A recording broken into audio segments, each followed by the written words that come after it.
Hoje, irmãos, nessa noite, então, conforme está aqui, nós queremos tratar de dois assuntos com os santos. Um deles, o primeiro deles, é o ministério das ofertas de riquezas materiais. E o segundo é o ministério dos serviços da igreja. Esse assunto do ministério das ofertas, ele é um assunto extremamente importante na vida de todos nós e no viver normal de todas as igrejas. A despeito de muitos de nós que ainda não temos uma percepção tão clara da necessidade que o Senhor tem que nós pratiquemos a oferta, muitos de nós podemos ainda não ter com clareza esse sentimento do Senhor de que nós sejamos homens de oferta, irmãos que ofertam, igrejas que ofertam. O Senhor quer avançar no que tem nesse assunto hoje conosco. Amém. Quando o Senhor criou o homem e o introduziu no jardim do Éden, então naquele primeiro momento ali, irmãos, o homem, ele, naquele ambiente lá no jardim do Éden, ele percebia que ele não tinha necessidade nenhuma. Estava tudo bem. Deus provia o homem de todas as necessidades do que ele tinha. Ele vivia num ambiente de simplicidade, num ambiente de paz interior, num ambiente de alegria interior e de satisfação interior pelo provimento de Deus e pela vida de Deus nele. De que ele poderia sentir necessidade? Deus estava ali e todo o provimento dele vinha de Deus. Então ele estava em paz por tudo. Mas um dia o homem caiu. Todos nós sabemos disso.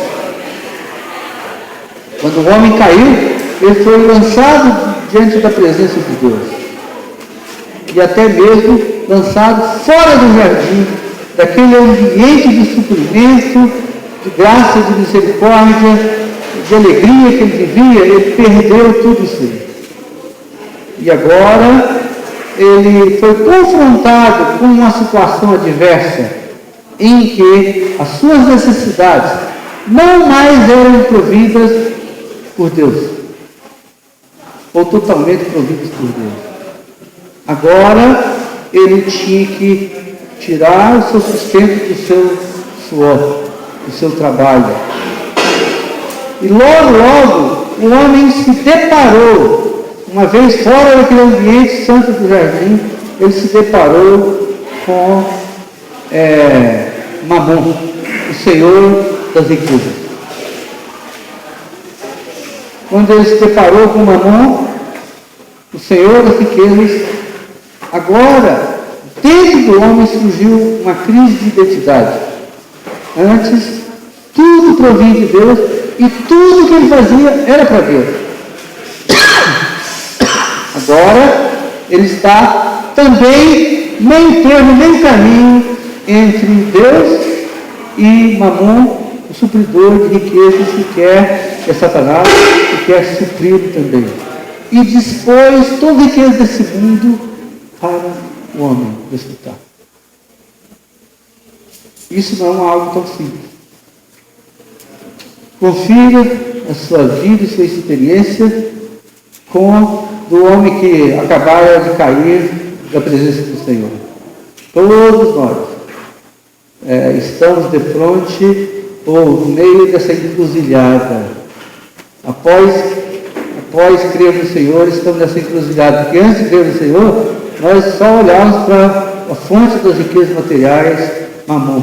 E os homens correm em direção a isso. Todo o seu coração está posto nesse manancial de riquezas que Satanás abrira o mundo para você. Mas quando nós cremos no Senhor, agora nós estamos encruzilhados. Nesse primeiro momento, Senhor, meu coração é para Ti. Eu quero andar após Ti, Senhor. Mas ao mesmo tempo, Satanás está aqui, olha, todo esse mundo é Teu. Todas essas riquezas são Tuas. Use e desfrute delas. E agora? Nesse momento, em Atos, capítulo 26, 18, rapidamente eu vou ler, Atos 26, 18, diz assim,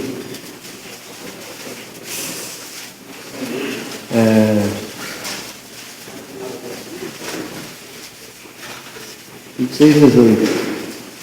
Para lhes abrir os olhos e convertê-los das trevas para a luz e das potestades de Satanás para Deus, a fim de que recebam eles remissão de pecados e herança entre os que são santificados pela fé em mim.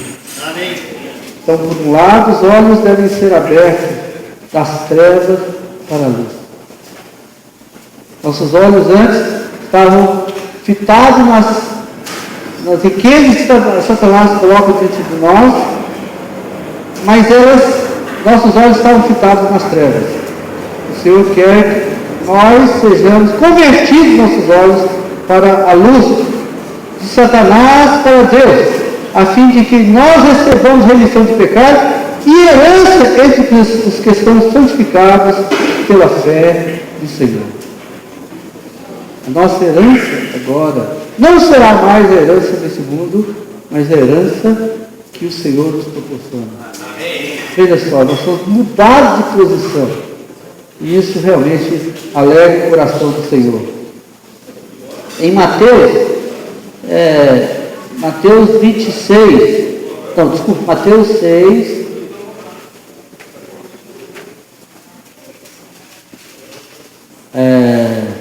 19 e 20, diz assim: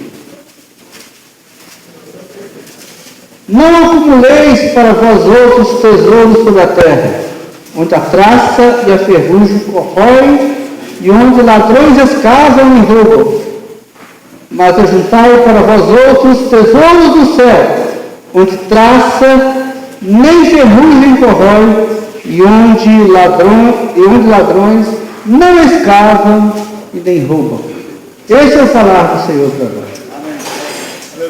Por outro lado, o Senhor fala no versículo 24: ninguém pode servir a dois senhores, porque ou há de aborrecer-se de um e entrar ao outro, e amar ao outro, ou se devotará a um e desprezará o outro.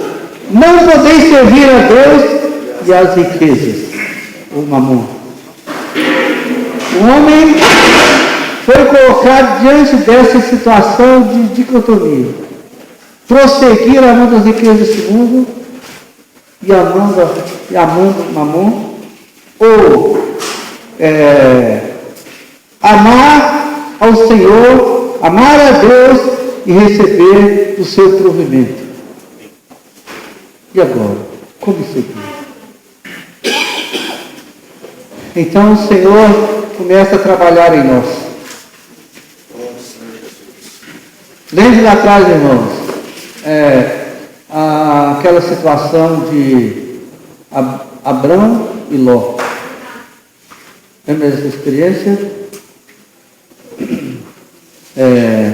Tudo foi aberto. Assim. Onde você quer ir, Ló? Ele viu aquelas campinas todas. Tudo aberto para ele. Uma extensão imensa de terra onde ele podia ter todo o seu gado. Ele preferiu seguir ali.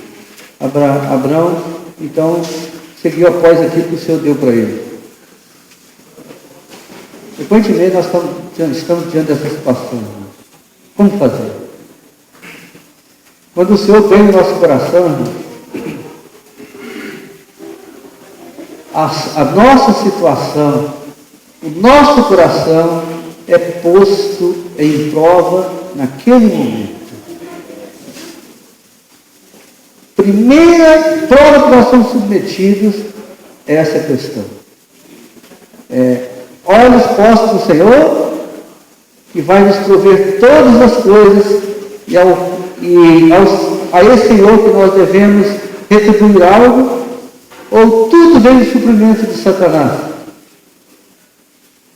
ao qual depois engolirá até as nossas almas. Qual é o nosso coração?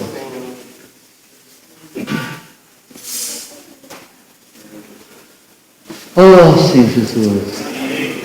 Essa questão, todos nós cristãos devemos enfrentá-la. Todos nós devemos enfrentá-la.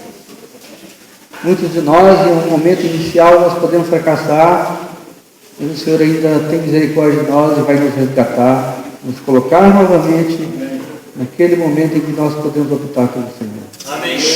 Muitos homens, ainda inexperientes, com pouca fé no Senhor, fracassaram. Mas o sentimento, irmão, que nós temos para com todos vocês, e quanto a mim aqui hoje, é que nós não fracassaremos. Amém. Todos nós que estamos aqui, cada um de vocês, até aqueles mais jovens ali, não fracassarão. Vamos ver que Deus nos colocou frente a essas duas opções, mas que o nosso coração é pelo Senhor. Amém. E o Senhor vai nos levar a essa vitória. Não é assunto tão fácil, mas pela sua graça e misericórdia, pouco a pouco o Senhor vai trabalhando em nós. Segundo a Bíblia, o Senhor vai mostrando onde está o seu coração. À medida que nós vamos lendo a palavra, nós vamos nos defrontando com frases marcantes na nossa vida. Onde está o seu coração? O que mais? Aí está o coração. Onde está o teu tesouro? Está o seu coração. Essas frases, lá atrás, quando nós temos o Senhor, as primeiras frases que vêm a nós são essas aí. Não é verdade? Lembra disso? O nosso coração está nas riquezas propostas por Satanás? Ou o nosso coração está nas riquezas propostas pelo Senhor?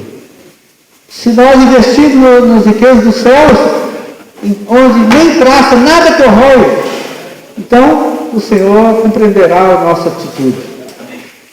Mas se nós investirmos, nosso coração pender para o acúmulo de riqueza dessa terra, a nossa opção, infelizmente, foi errada. Uma vez que o Senhor nos permite acumular algo, fruto do nosso trabalho, esse ganho do nosso trabalho que o Senhor nos proporciona, ele precisa da destinação. Infeliz é um homem que tudo que ele gasta, imediatamente ele consome e destrói tudo. E não se lembra do Senhor. Nós cristãos, nós pessoas que amamos o Senhor nos dá o provimento da nossa necessidade. E nós devemos separar uma porção para Deus como reação àquilo que o Senhor proporciona para nós. Gratidão. Se o Senhor dispensa aquilo para nós, nos dá essa oportunidade de nós termos nosso sustento, uma reação de gratidão é devolver ao Senhor. Uma parte disso que nós produzimos. Não é que o Senhor necessariamente, Ele mesmo, precisa dessa riqueza do vivo e tal. Ele não precisa disso. Ele quer, na verdade, ganhar o nosso coração, ganhar a nossa gratidão, porque Ele tem outros meios de se prover. Mas, pelo nos suprir, Ele ainda quer ganhar mais do nosso coração. E se nós devolvermos a Ele, se nós retribuirmos a Ele parte daquilo que Ele nos dá, Ele se agrada e continua nos provendo e se alegra conosco no nosso coração. Ele viu que nós fizemos a opção correta. E se nós, parte desse ganho que o Senhor nos der pelo fruto do nosso trabalho, se nós aplicarmos naquele banco do Pai Celestial, então esses recursos investidos nesse banco do Pai Celestial, ele terá uma destinação da mais nobre que um homem pode ter, que é esses recursos serão utilizados na expansão da pregação do Evangelho e também na ajuda da necessidade dos santos como todos, em geral, particularmente os mais necessitados. Então veja que é muito nobre, irmão, muito nobre. Muitas pessoas fazem ofertas do que excedem em muito, eles fazem ofertas para pessoas carentes e tal, mas dificilmente fariam ofertas para a pregação do Evangelho. E isso o Senhor tem ganhado nosso coração e mostrado, olha, pregação do Evangelho, expansão do reino, expansão do número de pessoas que me adoram, esse é o meu desejo. E graças ao Senhor que o Senhor tem nos dado esse sentimento tão nobre de ofertar para o Senhor, e o resultado é a expansão da pregação do Evangelho e assistência aos santos necessitados.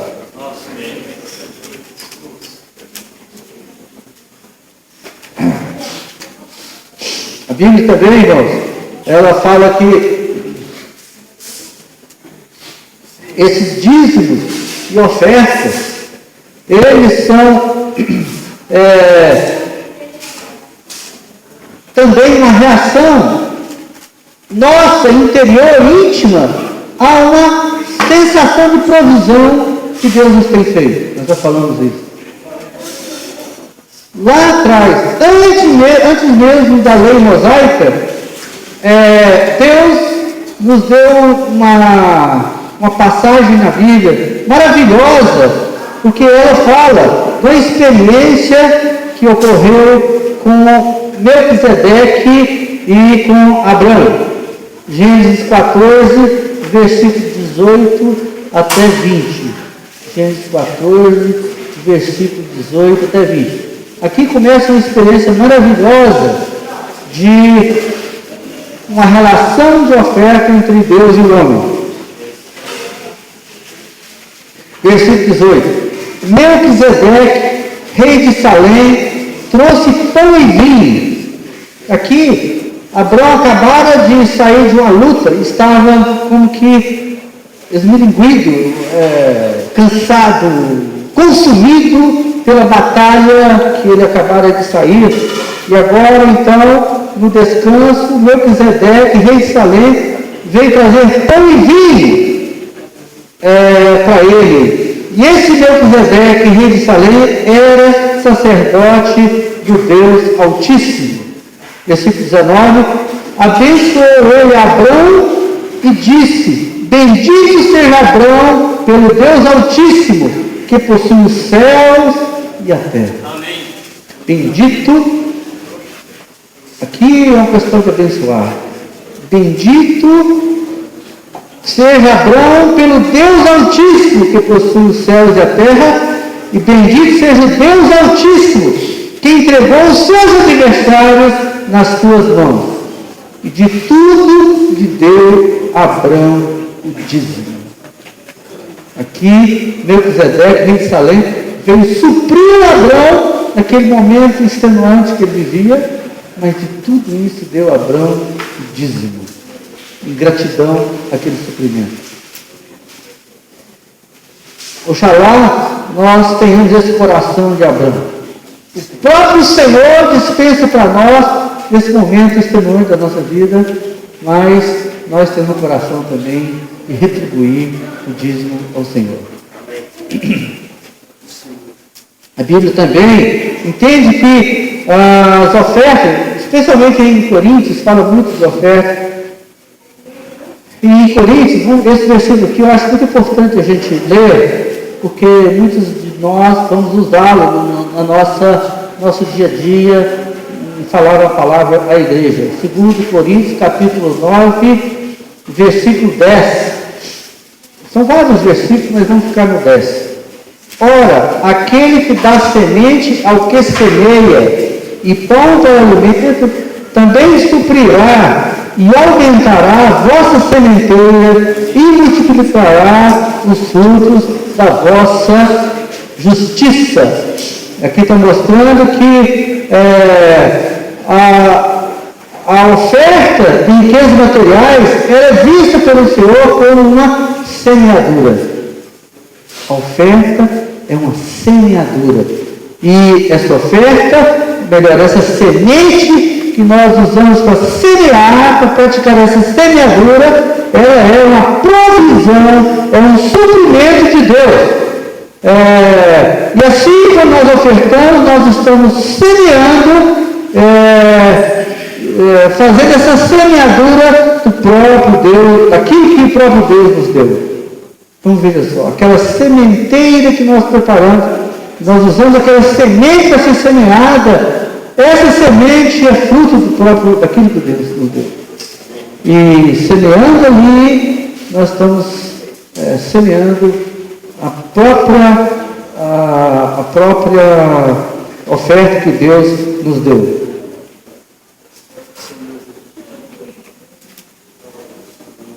E aquela semente semeada, ela vai gerar frutos para o nosso suprimento também.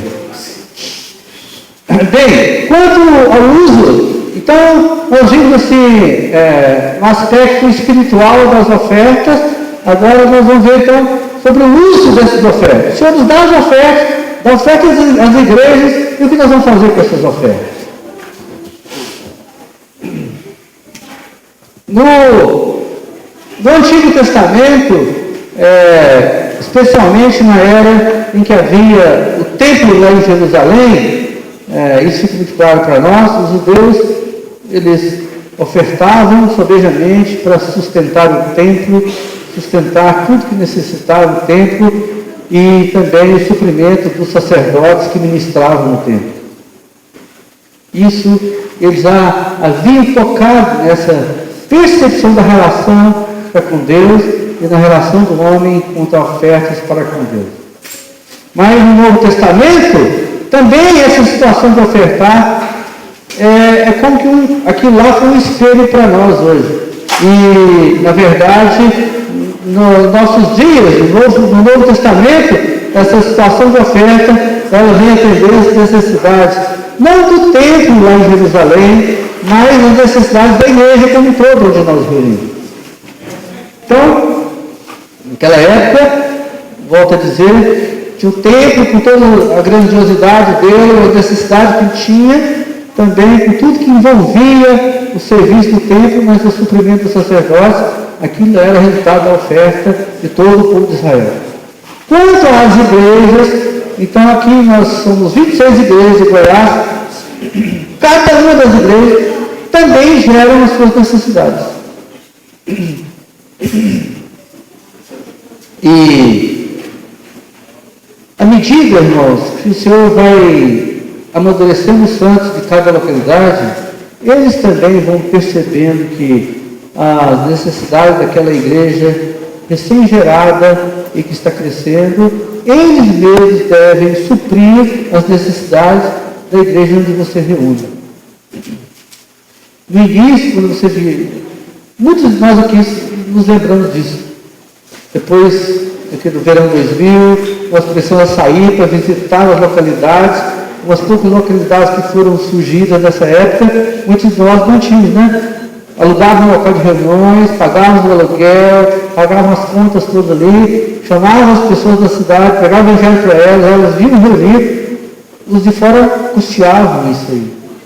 Algumas igrejas surgiram assim, mais tarde eles mesmos vieram suprir as suas necessidades. O César às vezes nos relata, né? Quando ele vai à África, pelas carências que tem ali e pela percepção ainda não muito de acordo com a visão de Deus, muitos irmãos lá de Zâmbia e Malawi, onde ele visita, ainda tem uma percepção muito colonialista, né, do Império Britânico, e chegou uma pessoa assim, eles querem receber ajuda, mas ao falar continuamente sobre a pregação do Evangelho, passando experiência para eles, começa a falar de ofertas, eles mesmos agora já começam a tomar um cargo para ofertar. O César Bedos falou que essa última vez agora teve uma conferência em Zâmbia, os irmãos ofertaram 1/3 das necessidades da conferência. Isso não é uma coisa tão simples, um costume que eles têm. Agora, e você da sua igreja recém-instituída, você já assume todas as necessidades da igreja que você reúne? Hoje eu vi, eles mandou uma fotozinha, eu vi lá um irmão perguntando, e na igreja tem 5 irmãos? Eu fiquei pensando, será que tem só 5 varões ou é o conjunto de irmãos todos? Se for igreja de 5 irmãos, talvez eu não consiga ainda perceber que há uma necessidade de ofertas suprir a sua igreja, né? Mas, de qualquer forma, esse é o propósito do Senhor. Quando nós cremos no Senhor, o Senhor estabelece a visão da igreja quanto a nós, e nós começamos a reunir, as necessidades surgirão para sustentar o testemunho do Senhor naquela cidade. Quer com aluguel, quer com a aquisição de terreno, construção de local de reuniões, contas de água, luz, energia, não sei o quê, todas essas coisas aí, até mesmo quanto ao vinho que vai ser vamos dizer, o produto da oliveira que vai ser suprido, o pão, tudo isso tem gastos, os irmãos têm que suprir, né? Tem que suprir, né? Os copinhos, né? Todas essas necessidades, e essa é a primeira e maior necessidade de ofertas que uma igreja possa ter. E o Senhor vai colocando esses encargos em nós, e nós vamos percebendo que, então, com o nosso crescimento de vida, antes era uma dificuldade, parece que costurava até o bolso assim, tanto de bolso para a reunião, para não correr o risco de sair uma notinha assim e ela caiu das outras lados. Eu estou falando isso porque eu já escutei, já vivi isso aqui, dificuldades quanto à oferta, irmão. Já vivemos isso aí. Mas à medida que o Senhor vai trabalhando em nós, o Senhor vai nos despojando, né? Ele vai nos levando a perceber que nós precisamos de agir de uma forma ativa para com o Senhor. E após as necessidades das reuniões serem já supridas, então agora outros recursos que sobrevivem daquilo ali já vão ser destinados para fortalecer a pregação do Evangelho. Muitos irmãos têm que sair, às vezes tem que vestir para pagar isso, aquilo, livretos, livros, Bíblias que vão ser usadas na pregação do Evangelho. Agora também já tem essa necessidade dessas ofertas, e também com o advento do crescimento da igreja que ocorre, muitos santos às vezes têm dificuldade financeira, transitória ou não, precisa de oferta. Outros irmãos, na sua pobreza financeira, precisam também de suprimento. Não é porque ele tem extrema carência que ele vai deixar de reunir, mas quando vem reunir, às vezes precisa da ajuda dos santos. E parte dessas ofertas, então, serão destinadas ao suprimento dos santos em extrema carência, né? Daí, nós vamos falar sobre esse assunto, irmãos, porque cooperar com os santos necessitados demanda uma habilidade, demanda uma condição espiritual adequada.